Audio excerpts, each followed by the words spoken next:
Friends, आपका स्वागत है स्टडी होम सेंटर पर। तो आप लोग कैसे हो? मैं आशा करता हूँ लोग स्वस्थ होंगे। पढ़ाई बहुत दमदार तरीके से करें। आज का वीडियो क्लास 9 के लिए होगा और इस वीडियो में लोग चर्चा करेंगे विषय गणित का। क्या देखने वाले? विषय गणित का वेरी वेरी इंपॉर्टेंट क्वेश्चन देखने वाले। 40 वेरी वेरी इंपॉर्टेंट क्वेश्चन देखेंगे जो क्लास 9 का जो एग्जाम होने वाला है 1 मार्च को। कब होने वाला है? 1 मार्च को जो आप लोग एग्जाम होने वाला है मैथ का, उसका बहुत इंपॉर्टेंट है। वीडियो को अंत तक देखिएगा, एक भी क्वेश्चन स्किप मत कीजिएगा। जितना सारा क्वेश्चन है बहुत इंपॉर्टेंट क्वेश्चन आंसर है। यहाँ से क्वेश्चन बहुत क्वेश्चन मैच करने वाला है, तो इससे एकदम पर एक भी क्वेश्चन स्किप मत कीजिएगा। तो चलो क्वेश्चन की ओर चलते हैं। यदि चैनल पर यदि नए आए, चैनल को सब्सक्राइब कर दीजिएगा और बेल आइकन प्रेस करके अपने दोस्तों को शेयर कर दीजिएगा वीडियो, और कमेंट कीजिएगा वीडियो कैसा लगा, ठीक ना। तो क्वेश्चन की आप लोग को एक समय दिया जाएगा 1.5 घंटा। कितना पूर्णांक रहेगा? 40 नंबर का रहेगा। कौन सा विषय? गणित क्लास 9 का, ठीक ना। चलो क्वेश्चन के चलते हैं। तो पहला क्वेश्चन क्या बोल रहा है? पहला क्वेश्चन जो बोल रहा है निम्नलिखित में कौन परिमेय संख्या। देखो पूछा है कि निम्नलिखित में से कौन परिमेय संख्या है। देखो 3 एक परिमेय संख्या है, 10/√3। देखो ये जब भी रूट में दिख जाए वो परिमेय संख्या नहीं होता, ठीक ना। देखो यहाँ पर इसका परिमेय संख्या कौन हो जाएगा? इसका देखो यहाँ पर पूछा है परिमेय संख्या। परिमेय संख्या कौन होगा? यहाँ पर 3 होगा परिमेय संख्या। पाई क्या है? एक अपरिमेय संख्या है। 10√3 भी क्या है? अपरिमेय संख्या, ठीक है। रूट लगा हुआ है, ठीक ना। याद रखना यदि रूट है, यदि उसका वैल्यू यदि पूर्ण संख्या में नहीं आया ना तो उसको बोलते हैं अपरिमेय संख्या, ठीक ना। तो ये क्या है? ये इसमें जो सही आंसर क्या हो जाएगा? ऑप्शन नंबर ए बिल्कुल सही आंसर हो जाएगा। 3 परिमेय संख्या, ठीक ना। क्वेश्चन 2 में क्या दिया हुआ है? 2 परिमेय संख्या का गुणनफल हमेशा निम्न से क्या होता है? याद रखना 2 परिमेय संख्या का गुणनफल जो होता है, कोई भी 2 परिमेय संख्या गुना करो हमेशा परिमेय संख्या ही आता है। क्या आता है? हमेशा परिमेय संख्या होता है। क्या आता है? परिमेय संख्या होता है। ऑप्शन नंबर बी बिल्कुल सही आंसर हो जाएगा। क्वेश्चन 3 में क्या दिया हुआ है? 0 किस प्रकार की संख्या है? आप लोग सिखाए थे 0 किस प्रकार की संख्या होता है? 0 एक परिमेय संख्या होता है। क्या होता है? परिमेय संख्या भी होता है। 0 को हम लोग पूर्ण संख्या भी बोल सकते हैं और 0 को हम लोग पूर्णांक भी बोल सकते हैं। तो बता खोजो कहाँ पर दिया? तीनों में से को दिया होगा। देखो यहाँ पर अपरिमेय संख्या तो नहीं बोल सकते, अभाज्य संख्या भी नहीं बोल सकते हैं, विषम संख्या नहीं बोलते। क्या बोल सकते हैं? परिमेय संख्या बोल सकते हैं। यानी यहाँ पर ऑप्शन डी जो है बिल्कुल सही आंसर हो जाएगा। परिमेय संख्या बोलते हैं और 0 को, ठीक ना। फिर रख देते हैं प्रत्येक परिमेय संख्या है। देखो प्रत्येक परिमेय संख्या क्या होता है? याद रखना प्रत्येक परिमेय संख्या एक वास्तविक संख्या होता है। क्या होता है? वास्तविक संख्या होता है ना। प्रत्येक परिमेय संख्या हम लोग वास्तविक संख्या हम लोग कर सकते हैं, लेकिन सभी वास्तविक संख्या को परिमेय संख्या नहीं कर सकते। याद रखना सभी वास्तविक संख्या को हम लोग परिमेय और अपरिमेय दोनों कहते हैं, लेकिन याद रखना वो परिमेय संख्या को हम लोग सभी परिमेय संख्या वास्तविक संख्या कह सकते हैं। तो यह पूछा है कि प्रत्येक परिमेय संख्या को हम लोग क्या बोल सकते हैं? तो वास्तविक संख्या बोल सकते हैं। ऑप्शन नंबर डी बिल्कुल सही आंसर हो जाएगा। फिर आगे देते क्वेश्चन नंबर 5 में क्या दिया हुआ है? 3 तथा 4 के बीच में से कौन सी परिमेय संख्या। देखो 3 और 4 के बीच में पूछा है कि यहाँ पर कौन संख्या जो है इसके बीच में स्थित है। तो याद रखना 3, देखो यहाँ पर सबको क्या करना है ना। देखो 2 पाई तो होगा नहीं। देखो 10/3 जो है, देखो 10/3 जो है इसको भागा देना है 3 से। यदि 3 से देखो सो भागा दो, 10 को भागा दो 3 से। कितना भागा देना है? 3 से। 3 तिया 9 हो जाएगा। 3 तिया 9 तो कितना बचेगा? 1 पॉइंट देंगे यहाँ पर 0 हो जाएगा। फिर 3 तिया 9 3.3 आते रहेगा, 3.33 आते रहेगा, ठीक है ना। तो देखो बताओ 3 और 4 के बीच स्थित है। देखो यहाँ पर 3.3 जो है 3 से 3 और 4 के बीच में स्थित। देखो 3 पॉइंट यहाँ देखो लिख सकते हैं 3.0, फिर लिख सकते हैं 3.1, फिर 3.2, इस तरह लिख सकते हैं। यानी कि 3 जो है 3 पॉइंट ये जो है ना ये 3 और 4 के बीच में स्थित। इस तरह आपको भागा दे के देखना है। जिसे भागा देखो सी में क्या दिया है? 15/7। देखो भागा देंगे 7 तो कितना आएगा? देखो 15 को भागा देंगे कितना से? 7 से। तो कितना 7 दूना 14 होगा। तो कितना बचेगा? 1 पॉइंट देंगे 0 होगा। 7 कम 7 देंगे 2.1 है। तो इसमें 2 से बड़ा है, 3 से तो बड़ा नहीं ना होगा, इसलिए इसका आंसर नहीं होगा। 11/4 भी नहीं होगा। 11/4 को यदि भागा देंगे हम लोग 4 से तो 4 दूना 8 होगा। फिर बचेगा 3। इस तरह से बात है तो 2 आ रहा है। कहाँ 3 आ रहा है? यानी 3 से बड़ा होना चाहिए, 4 से छोटा। तो इसका सही आंसर क्या? ऑप्शन नंबर बी सही आंसर हो जाएगा। ऑप्शन नंबर बी जो दिया हुआ है 10/3 ये बिल्कुल सही आंसर हो जाएगा। फिर आगे देखते हैं क्वेश्चन नंबर 6 में क्या दिया हुआ है? 64 का पावर x। क्या दिया? 64 का पावर x बराबर 8। क्या दिया हुआ है? 64 का पावर x बराबर 8 दिया हुआ। तो इसका सही आंसर क्या होगा? तो देखो बहुत ईजी क्वेश्चन है, इसको हम ऐसा भी लिख सकते हैं। देखो 64 को पता 64 को जो हम लोग किस रूप में लिख सकते हैं? 64 का एलसीएम करो तो ऐसा इसको लिख सकते हैं। किस रूप में लिख सकते हैं? देखो इसको इस तरह लिखेंगे तो इसे लस करो तो कितना होगा? 32 दूना 64 हो जाएगा। फिर 16 दूना 32 हो जाएगा। फिर कितना हो जाएगा? 2 8 16, फिर 2 चौका 8, फिर 2 दूना 4। बता कितना 2 आया? 1 2 3 4 5 6 को 2 आया। कितना आया? 6 को 2 आया है। तो 2 का पावर 6 लिख सकते हैं इस तरह से। और उसके पावर में फिर क्या लिखना है? x लिखना है। क्या लिखना है उसके पावर में? x। फिर तो 8 को किस रूप में लिख सकते हैं? 8 को इस रूप में लिख सकते हैं 2 का पावर 3।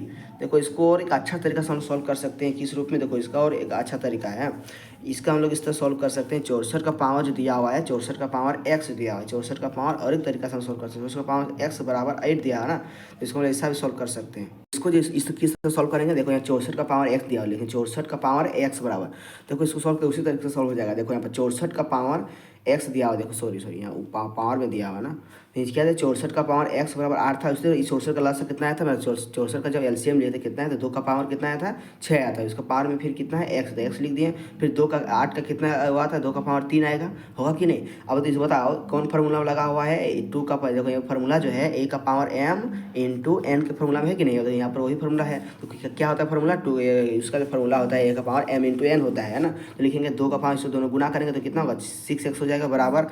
फिर लिखेंगे 2 का पावर 3, तो देखो दोनों कट जाएगा तो कितना बचेगा 6x बटा बराबर 3 बचेगा। क्या बचेगा 6x बराबर 3। तो इसके x वैल्यू निकाल देंगे तो x बराबर क्या हो जाएगा 3 बटा 6, 3 कम 3, 3 दूना 6, कितना आंसर जाएगा 1/2 आंसर जाएगा। क्या हो जाएगा, और इसका आंसर हो जाएगा 1/2, बिल्कुल सही आंसर हो जाएगा। ऑप्शन नंबर ए बिल्कुल करेक्ट आंसर हो जाएगा। तो लोग साथ में देखते हैं इनमें से कौन एक चर वाला बहुपद है, बताना इनमें से कौन जो है एक चर वाला बहुपद है। एक चर वाला बताओ जिसमें एक प्रकार का कोई भी लेटर एक ही प्रकार का होना चाहिए, दो गो नहीं होना चाहिए, एक्स वाई नहीं। बताओ इसमें कौन सा है ऑप्शन जो एक चर में बहुपद है। देखो यहाँ पर 2 चर लगा हुआ है, एक्स वाई 2 गो हो गया, यहाँ अलग अलग नहीं होना चाहिए। यदि एक्स तो एक्स से सब में होना चाहिए। देखो यहाँ पर दिया हुआ है बी नंबर में 2x² + 3x + 4। हाँ देखो इसमें सब में x का प्रयोग किया गया है, दूसरा कुछ लेटर प्रयोग नहीं किया गया, इसलिए क्या हो जाएगा इसका आंसर ऑप्शन बी जो है बिल्कुल सही आंसर हो जाएगा। ये जो है एक चर वाला बहुपद है। क्वेश्चन 8 में क्या दिया है, बहुपद का 2x + 6, 2x + 6 का शून्यक नहीं, तो लास्ट में देखो जब भी शून्यक निकालने बोलेगा तो लास्ट में क्या देना 0 दे देना, ठीक ना। अब सॉल्व कर दो, 2x बराबर क्या हो जाएगा -6 हो जाएगा, उधर ले जाएगा -6 हो जाएगा। फिर लिखेंगे x बराबर क्या हो जाएगा -6/2, तो 2 तिया 6 हो जाएगा, -3 आंसर क्या जाएगा, इसका आंसर जो है -3 आंसर हो जाएगा। ऑप्शन नंबर बी बिल्कुल सही आंसर हो जाएगा। तो क्वेश्चन 9 में क्या दिया हुआ है, x का पावर 4, क्या दिया हुआ है x का पावर, एक थोड़ा बड़ा कर लेते हैं थोड़ा सा, क्या दिया हुआ है यहाँ पर x का पावर 4 -3x² - 5 का घात है। तो याद रखना जब भी घात पूछे, क्या पूछेगा, जब भी घात पूछेगा तो देखना सबसे अधिकतम घात किसका, सबसे अधिकतम पावर में किसका है। यदि x का पावर 4 है यानी कि इसका सही आंसर क्या 4 है लगा हुआ है, इसका आंसर क्या 4 हो जाएगा। जिसका अधिकतम घात है जो सबसे अधिकतम पावर में रहेगा उसी का आंसर हो जाएगा। ऑप्शन में घात में क्या होगा सबसे अधिक पता कौन है, 4 सबसे अधिक बार आया है, इसका पावर 4 में है जो सबसे अधिक है, तो इसका आंसर क्या हो जाएगा ऑप्शन नंबर डी हो जाएगा सटीक आंसर, 4 हो जाएगा घात है ना।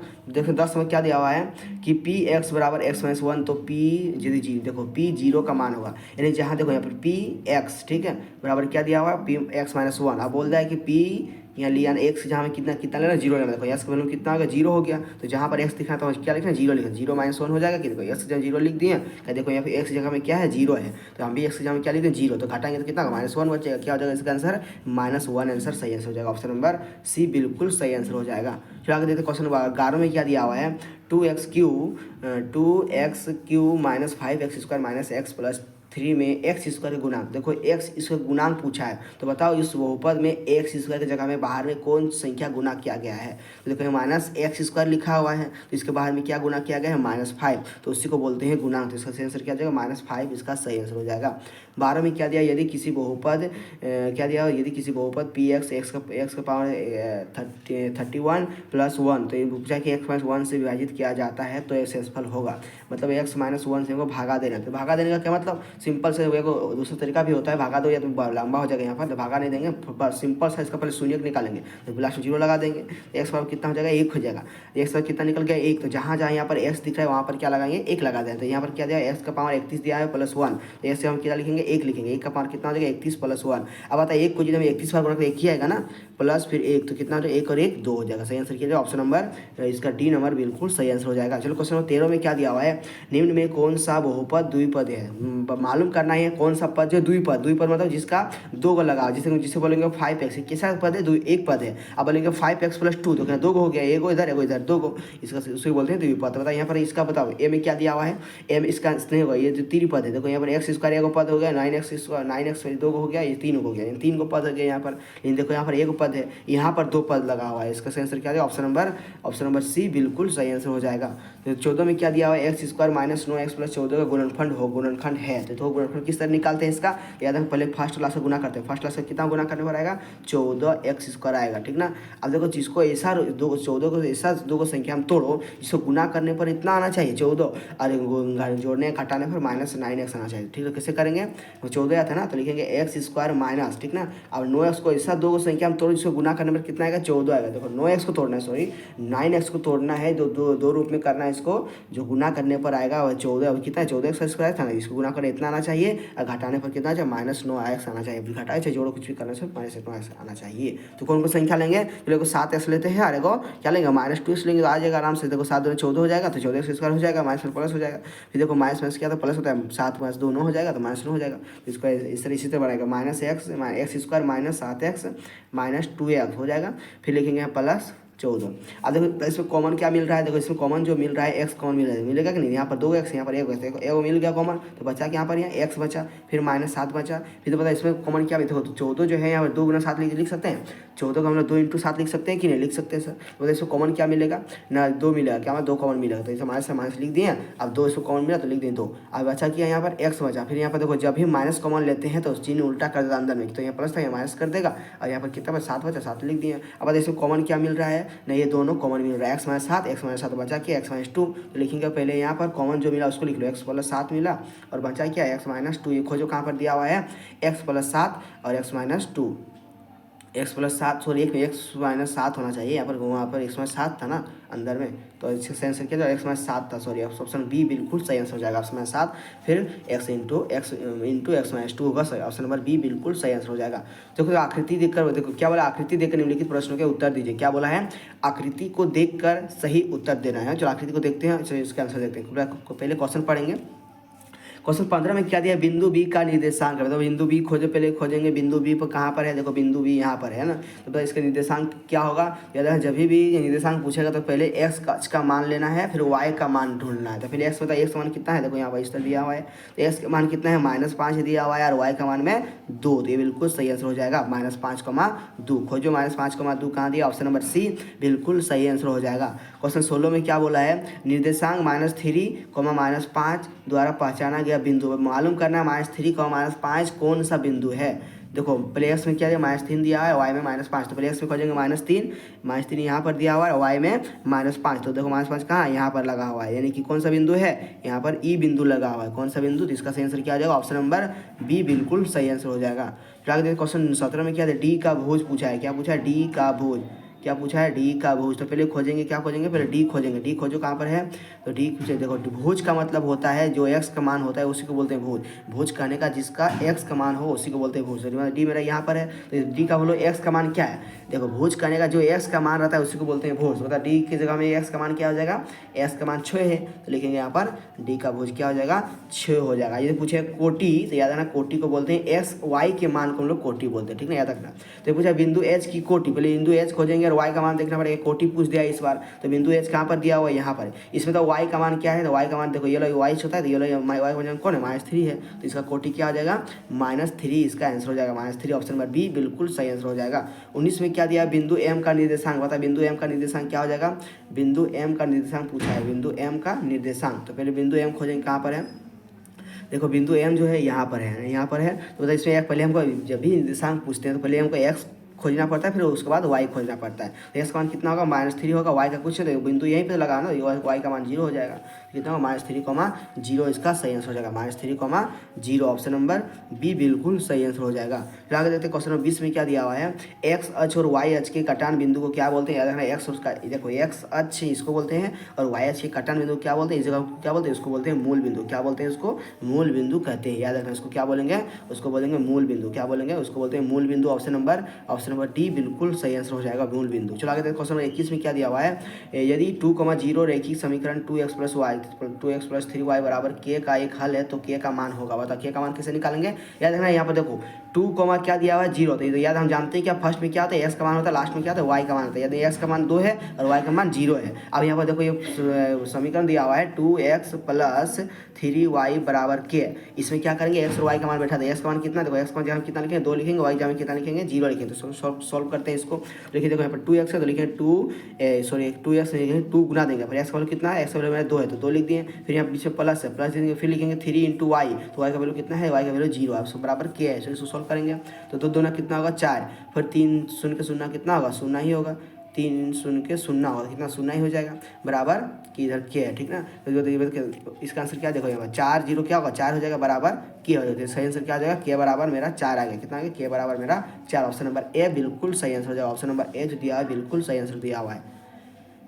चलो क्वेश्चन 22 में क्या है, दो चर वाले रैखिक समीकरण का मानक रूप होता है। देखिए याद, दो चर वाले रैखिक समीकरण होता है किस रूप में, a x plus b y plus c बराबर 0 के रूप में होता है। याद रखना, जब भी जो दो चर वाले रैखिक समीकरण जो होता है किस रूप में रहता है, वह a x plus b y plus c बराबर 0 के रूप में होता है। कौन, द्विचर वाले बहुपद है ना। याद रखते हैं, सही आंसर जो कहाँ पर दिया हुआ है इसका, एक ए एक्स देखो यहाँ पर दिया, ऑप्शन बी में दिया हुआ है a x plus b y plus c के रूप में बराबर 0 के रूप में होता है। क्वेश्चन 23 में क्या, दो चर वाले रैखिक समीकरण का ग्राफ प्रदर्शित करता है। क्या प्रदर्शित करता है, याद रखना, दो चर वाले रैखिक समीकरण ग्राफ जो होता है, दो चर वाले रैखिक समीकरण, इसका ग्राफ किस रूप में परिवर्तन करता है, ज़्यादा दो चर वाले रैखिक समीकरण का ग्राफ एक सरल रेखा होता है। किस रूप में, एक सरल रेखा होता है। ऑप्शन नंबर ए बिल्कुल सही आंसर हो जाएगा, ऑप्शन नंबर ए इसका सही आंसर हो जाएगा।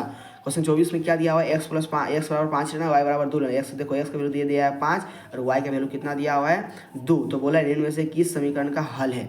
सिंपल सा देखो, एक्स वाई का मान देखो यहाँ पर बैठा लेना, यहाँ पर कौन से जगह में सही सुइटेबल होगा, है ना।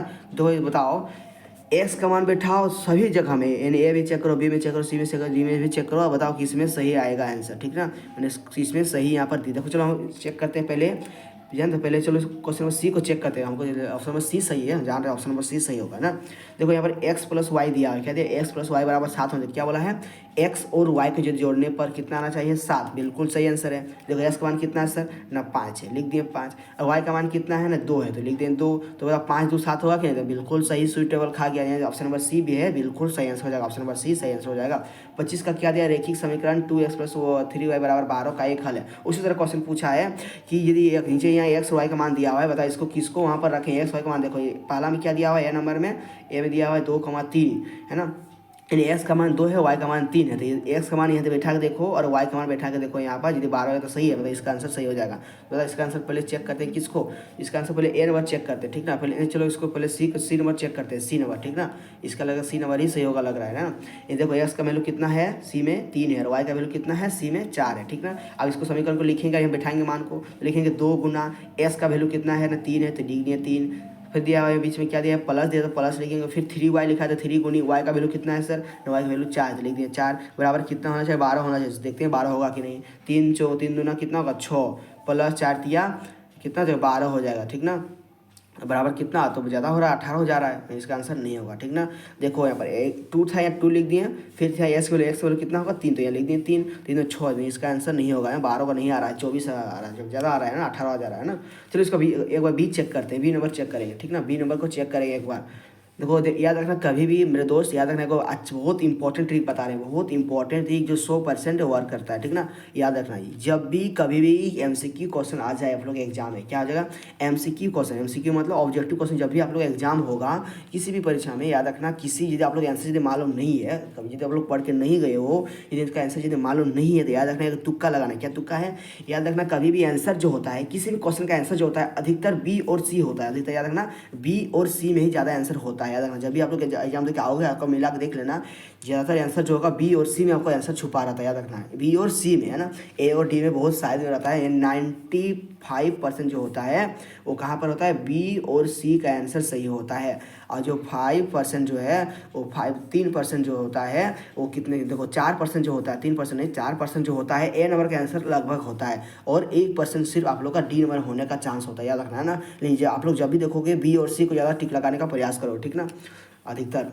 तो इसका आंसर क्या होगा, 25 का जो आंसर होगा ऑप्शन बी भी सही है। तो देखो बी भी सही होना चाहिए, देखो बी सी को चेक करिए, इसलिए मतलब बी ही आंसर होगा, देखना अभी एक्स, देखो बी में एक्स का वैल्यू कितना दिया हुआ है 3 दिया हुआ है, और वाई का वैल्यू कितना दिया हुआ है 2। चलो इसको सॉल्व करेंगे, यहाँ पर 12 आना चाहिए। देखो 2 लिखेंगे गुना एस का वैल्यू कितना दिया हुआ है, एक्स वाला 3 दिया, 3 लिख दिए, फिर दिया बीच में प्लस, तो लिखेंगे 3 गुनी वाई का वैल्यू कितना था ना, वाई का वैल्यू 2 था, तो गुना करो 3 दूना 6 प्लस 3 दूना 6, कितना 12 आया कि नहीं, देखो एकदम सही आंसर होगा, बी नंबर सही हो गया।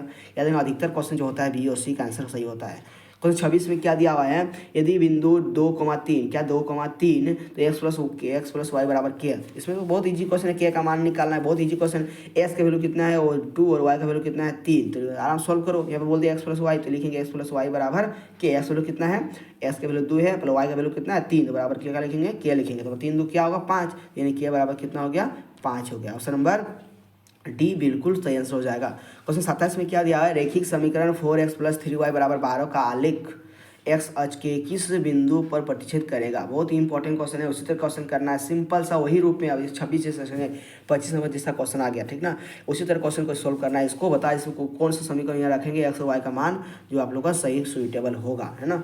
रैखिक समीकरण 4x + 3y = 12 का आलेख जो है एक्स अक्ष के किस बिंदु पर प्रतिच्छेद करेगा। सिंपल से वही लॉजिक लगाना है एक्स अक्ष पर, ठीक ना। एक्स अक्ष पर पूछा था, एक्स का मान हमेशा सॉल्व होना चाहिए। तो फिर बता इसका पहले सॉल्व करते हैं सी नंबर को। क्या करेंगे पहले, चलो सी नंबर को हम क्या बोलते हैं, बी और सी ज़्यादा चांस होता है सही आंसर का, या तो फिर चलो हमको पहले सी को जस्ट सॉल्व करेंगे। पहले क्या करेंगे, सी का हमको मान को बैठाएंगे, यदि सही होगा तो ठीक है ना, फिर अगला बैठाएंगे मान को। तो यहाँ क्या दिया है 4x + 3y बराबर क्या होना चाहिए 12 होना चाहिए, ठीक है। बोल दिया सी में क्या दिया हुआ, एक्स के वैल्यू 3 दिया, वाई का वैल्यू 0 दिया हुआ, लिखा हुआ है 3,0 लिखा है। देखो यहाँ पर लिखा हुआ है, देखो यहाँ पर क्या लिखा हुआ है, एस के वैल्यू 3 है और वाई का वैल्यू कितना है 0 है, ठीक है। तो लिखेंगे 4 गुनी एस के लिखेंगे क्या, एक्स का वैल्यू कितना दिया हुआ है 3 लिखेंगे, प्लस फिर लिखेंगे 3 गुना वाई का वैल्यू कितना है ना 0 है, तो लिख देंगे 0 बराबर होना चाहिए कितना 12। देखते हैं होगा कि नहीं। तो 4 दिया कितना हो गया 12, प्लस 3 शून्य के 0 बराबर 12। तो आ गया तो 12। तो मतलब क्या होता है बी और सी ज़्यादा चांस होता है मेरे दोस्त, इसलिए ज़्यादा ना बी और सी को ज़्यादा टिक लगाना प्रयास करना, ठीक ना। जैसे आंसर मालूम नहीं होता, इसका सही आंसर क्या आ जाएगा 27 का ऑप्शन नंबर सी बिल्कुल सही आंसर हो जाएगा। बहुत ईजी क्वेश्चन, हलवा क्वेश्चन पूछ दिया मेरे दोस्त। क्या पूछा है 60 डिग्री का पूरक कोण का मान होगा। याद रखना जब भी पूछेगा पूरक कोण, जब भी पूछेगा पूरक कोण तो 90 डिग्री से क्या करना है घटा देना, तुक्का लगाना फटाक से एकदम, कितना होगा 30 डिग्री आंसर हो जाएगा, कितना जगह 30 डिग्री। जब भी पूछेगा पूरक कोण तो याद रखना 180 बोलते हैं 90 डिग्री से उसको घटा देना, कितना से 90 डिग्री से उसको घटा देना जो दिया रहेगा, तो 90 कितना 60 का कितना बचेगा 30 बचेगा। और जब भी पूछेगा संपूरक कोण, क्या पूछेगा संपूरक, तो याद रखना 180 से उसको घटाना, कितना से 180 से घटाएंगे तो कितना बचेगा 120 बचेगा, ठीक है ना। यदि पूछेगा 60 डिग्री का संपूरक कोण तो याद 120 होगा। इसका आंसर नहीं होगा, इसका आंसर यहाँ पूरक कोण पूछा है। तो जब पूछेगा 60 डिग्री का पूरक कोण तो क्या हो जाएगा, इसका 30 आंसर सही हो जाएगा, ऑप्शन नंबर ए सही आंसर हो जाएगा। ऑप्शन नंबर ए बिल्कुल सही आंसर हो जाएगा। तो 29 में क्या दिया, वह कोण जो 90 डिग्री से अधिक तथा 180 डिग्री से कम हो क्या कहलाता है। याद रखना 90 डिग्री से अधिक लेकिन 180 डिग्री से कम, उसको बोलते हैं हम लोग अधिक कोण। क्या बोलते हैं उसको, अधिक कोण कहते हैं, ठीक ना। इसको याद रखना अधिक कोण कहते हैं। इसका आंसर का ऑप्शन नंबर सी जो है बिल्कुल सही आंसर हो जाएगा। बहुत क्वेश्चन यहाँ से मैच करने वाला मेरे दोस्त, एक भी क्वेश्चन को स्किप मत कीजिएगा और चैनल को फटाक से सब्सक्राइब कर लीजिए, इस हिसाब से एग्जाम तक का क्वेश्चन आंसर दिया जाएगा, ठीक ना। क्वेश्चन 30 में क्या दिया हुआ है, उस कोण की माप क्या है जो अपने पूरक कोण के आधे 30 डिग्री आधे से 30 डिग्री से अधिक हो। हमका पूरा कुछ क्या पूछा है, उस कोण की माप पूछा है जो अपने पूरक कोण के आधे से 30 डिग्री अधिक हो। तो बहुत इंपॉर्टेंट क्वेश्चन है, बहुत इजी क्वेश्चन है, ज़्यादा टफ नहीं है। तो इसका जो आंसर होगा किधर होगा, इसका आंसर जो होगा किस तरह से होगा, देखो यहाँ पर पूछा क्या है कि उस कोण की माप निकालना है जो अपने पूरक कोण से आधा से 30 डिग्री अधिक है। तो चलो मान लेते हैं, माना कि पूरा हम जो मान लिए कि कोण दिया, माना कि हम लोग कोण को मान लिए, माना कि कोण को हम क्या मान लिए, माना कोण बराबर क्या मान लिए एक्स मान लिए, को मान के कोण मेरा क्या दिया हुआ एक्स दिया हुआ है, ठीक है। अब पूछा है इसका पूरक कोण से आधा से 30 डिग्री अधिक हो, तो बताओ एक्स का पूरक कोण क्या होगा, पूरा कोण मतलब क्या 90 से घटाते हैं कि नहीं, बताओ।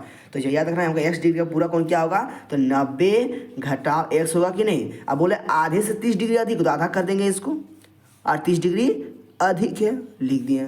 अब इसको सॉल्व करो आंसर आ जाएगा। तो क्या करेंगे सॉल्व कर लिखेंगे एक्स बराबर 90 - x बटा 2 प्लस 30। इसको सॉल्व कर कितना होगा, इसको देखो किस तरह सॉल्व करेंगे, बहुत इजी है। इसको बताओ एक छुपा हुआ है कि एक छुपा हुआ है सर, हाँ छुपा हुआ है। तो इसको सॉल्व करने में कितना, सर इसको सॉल्व करने में कितना आएगा, तो सॉल्व कर दिखा देते हैं। लिखेंगे एक्स बराबर छोटा कर लेते हैं, ठीक है ना। लिखेंगे एक्स बराबर, तो इसका एल्सियम कितना आएगा 2 होगा, तो लिख दें 2। फिर लिखेंगे यहाँ पर 90 - x होगा, फिर यहाँ प्लस इसका एल्सियम 2, इसको करेंगे देखो 1 2 2 होगा और 2 को गुना करके इसको कितना 60 हो जाएगा, यहाँ पर 60 हो जाएगा। तो लिखेंगे यहाँ पर 90 क्या होगा मेरा एक्स बराबर क्या आया 90 - x प्लस 60 बट्टा में 2 है। तो इसको 2 को इधर गुना कर तो 2x हो जाएगा, बराबर 9 6 15 यानी 150 हो जाएगा, माइनस एक्स इधर बचा कुछ नहीं बचा। अब इसको x इधर लाएंगे तो क्या होगा 2x + x हो जाएगा, बराबर 150 हो जाएगा। अब इसको सॉल्व करेंगे 2x कितना होगा 3x हो जाएगा, तो लिखेंगे 3x बराबर 150। देखिए ये 150 है, 180 में समझना, ये 150 है, ठीक ना। ये क्या है मेरा 150 है, ठीक ना 150। तो इसको देखो एक्स बराबर क्या हो जाएगा ना, एक्स बराबर 150 बट्टा में 3 3 5 15 0 यानी कि 50 डिग्री सही आंसर हो जाएगा। इसका सही आंसर क्या आ जाएगा, ऑप्शन नंबर डी बिल्कुल सही आंसर हो जाएगा 50 डिग्री, ठीक है। चला के देखते हैं क्वेश्चन नंबर 31 में क्या दिया हुआ है कि नीचे दी गई आकृति में रेखाएं ए बी और सी डी बिंदु ओ पर प्रतिच्छेद करती है, ठीक ना। तो बोला कि कोण ए ओ सी प्लस कोण बी ओ ई बराबर कितना है 70 डिग्री, तो निकालना है सी ओ ई का मान निकालना है। बहुत ईजी क्वेश्चन है। देखो यहाँ पर बोला क्या है, चलो फिगर को अच्छा से कर ले जूम करके, ठीक ना। यहाँ पर देखो ए ओ सी, देखो ए ओ सी खोजो, यहाँ पर दिया हुआ है ए ओ सी कितना दिया हुआ है ना, ए ओ सी और बी ओ ई दोनों का कोण कितना है, दोनों को जोड़ने पर आता है 70, कितना 70 डिग्री आता है ना। तो हमें पूछा है सी ओ ई का मान कितना हो। याद रखना जब भी एक सरल रेखा होता है, सरल रेखा में प्रत्येक कोण कितना होता है, कोई भी यहाँ पर कितनों रेखा खींच लो, कितनों भी कोण बना लो, सभी जोड़ने पर कितना होना चाहिए, 180 डिग्री होना चाहिए, ठीक है। तब देखो यहाँ पर दिमाग लड़ाओ, ये एक सरल रेखा है, इस इन तीन कितना, एगो यहाँ कोण, एगो यहाँ कोण, एगो यहाँ कोण बन रहा है, तो दोनों को जोड़ने पर कितना आ रहा है, दोनों को 70 आ रहा है कि नहीं, 70 आ रहा है दोनों को जोड़ने पर, कितना 70 आ रहा है दोनों को जोड़ने पर, दोनों को जोड़ कितना 70 आ रहा है। अब यहाँ को छूटा हुआ तो इसको इसे 180 घटा दो, आंसर आ जाएगा। तो लिखेंगे 180 डिग्री घटाओ 70 डिग्री, कितना 110 डिग्री बचेगा। सही आंसर क्या होगा, इसका सही आंसर हो जाएगा ऑप्शन नंबर बी हो जाएगा सटीक आंसर 110 डिग्री, ठीक है। इसका सही आंसर क्या हो जाएगा, यानी कि 31 का सही आंसर हो जाएगा ऑप्शन नंबर बी, बिल्कुल सही आंसर हो जाएगा। 32 में क्या दिया हुआ है, नीचे दिए गए आकृति में ए बी और सी डी क्या है, दोनों समांतर रेखा है, तो एक्स प्लस वाई का मान कितना होगा, मैंने एक्स और वाई का मान को निकालना है, एक्स और वाई का जोड़ने पर कितना होगा बताना है ना। तो इसको याद रखना। देखो यहाँ पर देखो सिंपल लॉजिक लगाना है। देखो यहाँ पर कितना दिया हुआ है 50 डिग्री, ठीक है, यहाँ पर कितना दिया है 50 डिग्री दिया, तो यहाँ बताइए यहाँ पर एक्स पर कितना होगा, याद रखना एक्स पर जो होगा कितना होगा, याद रखना। यदि एक सरल रेखा है ना, और यहाँ पर कितना 50 डिग्री है, तो ये बताइए यहाँ पर 100 से घटाएंगे कि नहीं, लिखेंगे यहाँ पर 180 घटाओ 50 डिग्री, कितना बचेगा 130 डिग्री, यानी कि यहाँ पर कितना हो गया मेरा, यहाँ पर जो होगा 130 डिग्री, कितना होगा 130 डिग्री। तो यहाँ पर भी 130 डिग्री, क्यों सर, याद रखना जब दो समांतर रेखा एक तिर्यक रेखा उसको काटती है, तो याद रखना इसका एकांतर कोण जो होता है वो बराबर होता है। एकांतर अंतर कोण क्या होता है, दोनों बराबर होता है सेम यार। इसका यदि यहाँ पर 130 है तो यहाँ पर भी 130 होगा, तो कितना 130 130 कितना होगा 130 जोड़ 130 कितना हो जाएगा ना, 0 या 6 260 कितना हो जाएगा 260 डिग्री सही आंसर। ऑप्शन नंबर खोजो कहाँ पर दिया 260, ऑप्शन नंबर डी जो है बिल्कुल सही आंसर हो जाएगा। क्वेश्चन 33 में क्या है, त्रिभुज के तीनों कोणों का योग कितना होता है, बहुत इंपॉर्टेंट क्वेश्चन। त्रिभुज के तीनों कोणों का योग कितना होता है 180 डिग्री, कितना होता है 180 डिग्री सही आंसर। ऑप्शन नंबर बी बिल्कुल सही आंसर हो जाएगा। चलो क्वेश्चन 34 में क्या दिया, क्वेश्चन 34 में दिया हुआ है कि किसी त्रिभुज में अधिक से अधिक कितने समकोण हो सकते हैं, याद है कि किसी त्रिभुज में अधिक से अधिक एक ही समकोण हो सकता है। क्वेश्चन क्या है, ऑप्शन नंबर इसका सी नंबर बिल्कुल सही आंसर हो जाएगा। देखो क्वेश्चन 35 में क्या, यदि ए बी बराबर क्यू है, देखो यदि ए बी बराबर क्यू आर है, देखो यहाँ पर ए बी सी को त्रिभुज है, यहाँ पर पी क्यू आर त्रिभुज है, यहाँ पे ए बी सी बोला है कि ए बी के बराबर कौन है, ये बोला कि ए बी के बराबर क्यू आर है, कौन है ए बी के बराबर मेरा बोल दिया है क्यू आर है, ठीक ना। अब बोला है कि बी सी के बराबर कौन है, या तो ये दोनों बराबर है ना। अब बी सी के बराबर पी आर है, देखो बी सी के बराबर पी आर है, यहाँ पर पी रहेगा ना, पी आर है, ठीक ना, यहाँ पर दिया हुआ है। तो बोला है और सी ए बराबर पी क्यू है, क्या बोला है सी ए बराबर पी क्यू है, दोनों बराबर है। तो पूछा है कि हो तो बता किस तरह सर्वांगसम दोनों त्रिभुज होंगे, मतलब बता दोनों त्रिभुज होंगे सर्वांगसम हो जाएंगे किस नियम से ना, एस एस एस सर्वांगसमता नियम से होगा। लेकिन किस तरह होगा इसका सर्वांगसम लिखेंगे इस तरह, त्रिभुज ए बी सी जो है सर्वांगसम होगा किस त्रिभुज के, क्यू आर पी, क्या हो जाएगा क्यू आर पी हो जाएगा, क्या हो जाएगा क्यू आर पी होगा। खोजो कहाँ पर दिया हुआ है क्यू आर पी वाला, यहाँ पर दिया हुआ है कहीं क्यू आर पी, यानी ऑप्शन नंबर इसका देखो यहाँ पर हल्का सा चेंज किया गया है, आर पी क्यू लिख दिया, आर पी क्यू यानी इस तरह लिख दिया है, यहाँ पर था क्यू आर पी तो लिखा है पहले आर पी क्यू लिख दिया है, ये सही आंसर हो जाएगा। यहाँ पर दिया है एक भी क्वेश्चन इसका एक भी ऑप्शन सही नहीं होगा है ना। देखो इस तरह से इसके हिसाब से जो है ना, इसके हिसाब से ए बी सी यहाँ पर क्यू आर पी इसके हिसाब से देखा जाए तो त्रिभुज का सही आंसर हो जाएगा ए बी सी सर्वांगसम त्रिभुज क्यू आर पी सही होगा ना, इसको कहीं पर नहीं दिया हुआ है। इसका सही आंसर क्या, इनमें से कोई नहीं आंसर हो जाएगा, उपयुक्त सही इनमें से कोई नहीं है, ठीक ना। आगे देखते हैं क्वेश्चन 36 में क्या, निम्नलिखित में से कौन त्रिभुज सर्वांगसम की कसौटी नहीं है, ये भी क्वेश्चन मिलेगा आपको एग्जाम में, एक क्वेश्चन यहाँ से जरूर मिलेगा है ना। यानी कौन जो है सर्वांगसमता कसौटी नहीं है, याद रखना, बता हम लिख देते हैं 5 को होता है सर्वांगसम कसौटी जो होता है 5 को होता है। कौन कौन होता है सर, एस एस होता है एगो, फिर होता है एस ए एस होता है, और एक होता है ए एस ए होता है, और एक होता है मेरा क्या होता है, एक होता है डबल ए होता है और एस होता है, और एक होता है आर एच एस। तो बताइए इनमें से पूछा है कौन सर्वांगसम कोशिष्ट नहीं है, बताइए इसे इसको पांचों को खोजो, यहाँ पर किस में नहीं दिया हुआ है, कौन यहाँ पर 5 के अलावा दूसरा कुछ दिया हुआ है। देखो यहाँ पर 5 के अलावा दूसरा कुछ, यहाँ पर डबल एस वाला कहाँ बोले हम, डबल एस ए तो हम नहीं बोले, ये नहीं होता, ठीक है। इसका आंसर क्या आ जाएगा, ऑप्शन नंबर सी सही आंसर हो जाएगा। ऑप्शन नंबर सी जो है नहीं है, हम तो अभी नहीं बोले डबल एस ए होता, नहीं डबल ए होता है शुरू में, डबल ए एस होता है, लेकिन डबल एस शुरू ए नहीं होता, ये याद रखना है, इसका सही आंसर नहीं होगा। ऑप्शन नंबर जो इसका सही आंसर क्या है, ऑप्शन नंबर इसका सी नंबर जो है बिल्कुल सही आंसर हो जाएगा। क्वेश्चन 37 में क्या दिया हुआ है, दो त्रिभुज सर्वांगसम होते हैं यदि इन त्रिभुजों के दो कोणों के योग बराबर हो तथा वह भुजा दोनों कोणों के बने रहे है ना, दोनों कोण बन रहे हैं तो बराबर हो तो किस सर्वांगसम होंगे, तो याद रखना कौन सा सर्वांगसम हो जाएगा। तो पूछा है दो त्रिभुज सर्वांगसम होंगे यदि इन त्रिभुजों के दोनों योग के दो भुजा बराबर दोनों कोनों के युग, देखिए यहाँ पे दो कोनों के युग बराबर तथा वह भुजा जिस पर दोनों कोण बन रहे हैं, ठीक है। तो इसका सेंसर क्या आ जाएगा, इसका सेंसर इस तरह पूछा है, इस सरंगसम त्रिभुज, ये दो कोण बनेगा और ये भुजा बराबर थी, क्या हो जाएगा ए एस ए सरंगसम हो जाएगा। ए एस ए सरंगसमता से बनेगा, ऑप्शन नंबर ए बिल्कुल सही आंसर हो जाएगा। क्वेश्चन 38 में क्या दिया हुआ है, समबाहु त्रिभुज का प्रत्येक कोण कितना होता है, याद रखना समबाहु त्रिभुज का प्रत्येक कोण जो होता है 60 डिग्री, कितना होता है 60 डिग्री का होता है, प्रत्येक कोण कितना होता है 60 डिग्री का होता है समबाहु त्रिभुज का, कितना हो जाएगा ऑप्शन नंबर इसका ए नंबर जो है बिल्कुल सही आंसर हो जाएगा, ऑप्शन नंबर ए, क्या ऑप्शन नंबर ए बिल्कुल सही आंसर हो जाएगा। चलो आगे देखते हैं क्वेश्चन 39 में क्या दिया हुआ है, यदि एक त्रिभुज की, देखो बोला यदि एक त्रिभुज की तीनों भुजाएं, क्या तीनों भुजाएं दूसरे त्रिभुज की तीनों भुजाओं को बराबर है तो दोनों त्रिभुज सर्वांगसम होंगे, कौन से नियम से होंगे, पूछा एक त्रिभुज जो है दोनों त्रिभुज की तीनों भुजाओं के इक्वल है, तो कौन सा त्रिभुज का कौन सा नियम से बनेगा सर्वांगसम, नहीं एस एस एस सर्वांगसमता से बनेगा, ऑप्शन नंबर क्या, ऑप्शन नंबर ए बिल्कुल सही आंसर हो जाएगा, ऑप्शन नंबर ए इसका सही आंसर हो जाएगा, ऑप्शन नंबर ए को टिक लगा देना, ठीक ना। आगे देखते क्वेश्चन 40 में क्या दिया हुआ है, आकृति में त्रिभुज बी ओ सी, देखो बी ओ सी कहाँ पर दिया हुआ, यहाँ पर दिया बी ओ सी, फिर बोला ए और डी, यानी ए और डी ये वाला त्रिभुज है, पूछा सर्वांगसमता के किस नियम से सर्वांगसम को बताना है, कौन से सर्वांगसम, देखो यहाँ पर 90 डिग्री लगा हुआ है, जब भी पूछेगा आप लोग 90 डिग्री याद रखना, जब भी आप लोग 90 डिग्री का बात आ जाए,